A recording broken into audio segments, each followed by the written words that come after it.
পূর্ব মেদিনীপুরের রাজনৈতিক সমীকরণ বরাবরই পশ্চিমবঙ্গের বিধানসভা নির্বাচনের গতিপথ নির্ধারণ করে। আগামী 2026-এর বিধানসভা নির্বাচনকে কেন্দ্র করে এই মুহূর্তে উত্তপ্ত সমুদ্র তীরবর্তী এই জেলা। একদিকে নিজেদের আধিপত্য বজায় রাখতে মরিয়া শাসক দল তৃণমূল কংগ্রেস, অন্যদিকে বিরোধী দলনেতার গড়ে পদ্ম ফোটানোর লক্ষ্যে অবিচল বিজেপি। এই দুই শক্তির মাঝখানে নিজেদের প্রাসঙ্গিকতা প্রমাণ করতে এবং তরুণ মুখকে সামনে রেখে লড়াইয়ে ফিরতে চাইছে বামফ্রন্ট। হলদিয়ার শিল্পাঞ্চল থেকে নন্দীগ্রামের কৃষি জমি প্রতিটি আসনেই এখন চলছে শেয়ানি চক্কর।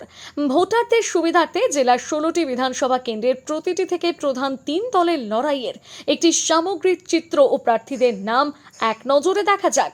তমলুক ঐতিহাসিক এই কেন্দ্রে তৃণমূলের টিকিটে লড়ছেন দীপেন্দ্র নারায়ণ রায়, বামফ্রন্টের পক্ষ থেকে নবেন্দু ঘরা ময়দানে রয়েছেন। তবে এই কেন্দ্রে বিজেপির প্রার্থীর নাম এখনো ঘোষণা করা হয়নি। পাঁশকুড়া পূর্ব, এখানে লড়াই ত্রিমুখী। তৃণমূলের প্রার্থী হয়েছেন অসীম কুমার মাঝি, তার বিরুদ্ধে বিজেপির বাজি সুব্রত মাইতি এবং বামফ্রন্টের হয়ে লড়ছেন দীর্ঘদিনের পরিচিত মুখ ইব্রাহিম আলী। পাঁশকুড়া পশ্চিম, এই কেন্দ্রে তৃণমূল কংগ্রেসের হয়ে দাঁড়াচ্ছেন সিরাজ খান এবং বিজেপির পক্ষ থেকে লড়ছেন সিন্টু সেনাপতি। এই কেন্দ্রে বামফ্রন্টের প্রার্থীর নাম এখনো ঘোষণা করা হয়নি। ময়নার লড়াই এবার বেশ ভালো জমে উঠেছে। বিজেপির তারকা বিধায়ক অশোক দিন্দা তার আসন ধরে রাখতে নামছেন। তার বিরুদ্ধে তৃণমূলের প্রার্থী চন্দন মণ্ডল এবং বামফ্রন্টের প্রার্থী করেছে স্বপন বর্মনকে। নন্দকুমার কেন্দ্রে তৃণমূলের হয়ে প্রতিদ্বন্দ্বিতা করছেন সুকুমার দে এবং বিজেপির প্রার্থী নির্মল খাড়া। এই আসনে বামফ্রন্টের পক্ষ থেকে এখনো প্রার্থীর নাম ঘোষণা করা হয়নি। মহিষাদল, রাজকীয় মহিষাদলে তৃণমূলের তিলক এবার তিলক কুমার চক্রবর্তীর কপালে। বিজেপি এই কেন্দ্রে প্রার্থী করছে সুভাষ পাঞ্জাকে। এই কেন্দ্রে বামফ্রন্টের প্রার্থীর নাম এখনো ঘোষণা করা হয়নি। হলদিয়া শিল্পনগরে হলদিয়ায় লড়াই হচ্ছে শেয়ানে। তৃণমূলের প্রার্থী তাপসী মণ্ডল, বিজেপি এখানে প্রার্থী করেছে প্রদীপ কুমার বিজলিকে এবং বামফ্রন্টের হয়ে লড়ছেন অশোক পাত্র। নন্দীগ্রাম, রাজ্যের অন্যতম হাই ভোল্টেজ কেন্দ্র নন্দীগ্রাম। বিরোধী দলনেতা শুভেন্দু অধিকারী বিজেপির হয়ে লড়ছেন। তার বিপরীতে তৃণমূলের বাজি পবিত্র কর এবং বামফ্রন্ট প্রার্থী করেছে শান্তিগিরিকে। চণ্ডীপুরে তৃণমূলের প্রার্থী বর্তমান বিধায়ক উত্তম বারিক, বামফ্রন্টের হয়ে লড়াই করছেন রীতা দাস। তবে এই আসনে বিজেপির পক্ষ থেকে এখনো পর্যন্ত প্রার্থীর নাম জানানো হয়নি। পটাশপুরে তৃণমূলের প্রার্থী পীযূষ কান্তি পণ্ডা, বিজেপির হয়ে নামছেন তপন মাইতি এবং বামফ্রন্ট মনোনীত প্রার্থী হলেন সৈকত গিরি। কাঁথি উত্তরে তৃণমূলের প্রার্থী দেবাশিস ভুইয়া, বিজেপির হয়ে প্রতিদ্বন্দ্বিতা করছেন সুমিতা সিনহা এবং বামফ্রন্টের প্রার্থী সুতনু মাইতি।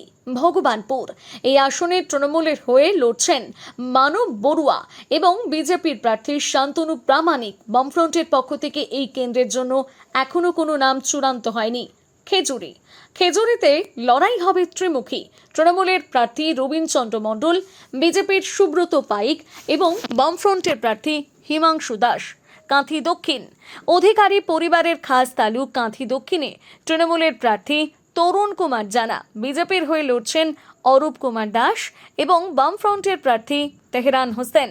রামনগর, দীঘা সংলগ্ন রামনগরের তৃণমূলের হেভিওয়েট প্রার্থী অখিল গিরি, তার বিরুদ্ধে বিজেপির চন্দ্রশেখর মণ্ডল এবং বামফ্রন্টের অশোক কুমার মাইতি লড়াই করছেন। এগরা, ওড়িশা সীমান্ত সংলগ্ন এগরায় তৃণমূলের প্রার্থী তরুণ কুমার মাইতি, বিজেপির হয়ে লড়াইয়ে নামছেন দিব্যেন্দু অধিকারী। তবে এই কেন্দ্রে বামফ্রন্টের প্রার্থীর নাম এখনো ঘোষণা করা হয়নি। বেলদা ও পার্শ্ববর্তী অঞ্চলের মানুষের সুস্বাস্থ্যের বিশ্বস্ত ঠিকানা মেসার্স সিদ্ধি বিনায়ক মেডিকেল। এখানে পাবেন উন্নত মানের সব ধরনের খুচরো অ্যালোপ্যাথিক ওষুধ, পাশাপাশি নির্দিষ্ট দিনে চেম্বার করছেন ভুবনেশ্বর থেকে আগত অভিজ্ঞ বিশেষজ্ঞ চিকিৎসকগণ। নাক কান গলা বিশেষজ্ঞ ডাক্তার রোহিত আগরওয়াল, সুগার রোগ বিশেষজ্ঞ ডাক্তার চন্দন পাত্র, পেটের রোগ বিশেষজ্ঞ ডাক্তার পদ্মলোচন পুষ্টি, অস্থিরোগ বিশেষজ্ঞ ডাক্তার বৈভব মোহান্তি, স্ত্রী রোগ বিশেষজ্ঞ ডাক্তার সৌমি ব্যানার্জি। ঠিকানা বেলদা কালী মন্দির রোড, নান্দনিক ক্লাবের বিপরীতে। নাম লেখাতে ফোন করুন 6297552537 অথবা 9564666322 এই নম্বরে। বিশেষ দ্রষ্টব্য, প্রত্যেক বৃহস্পতিবার দোকান বন্ধ থাকে। নিজেকে আপডেট রাখতে ফলো করুন সানন্দা নিউজ।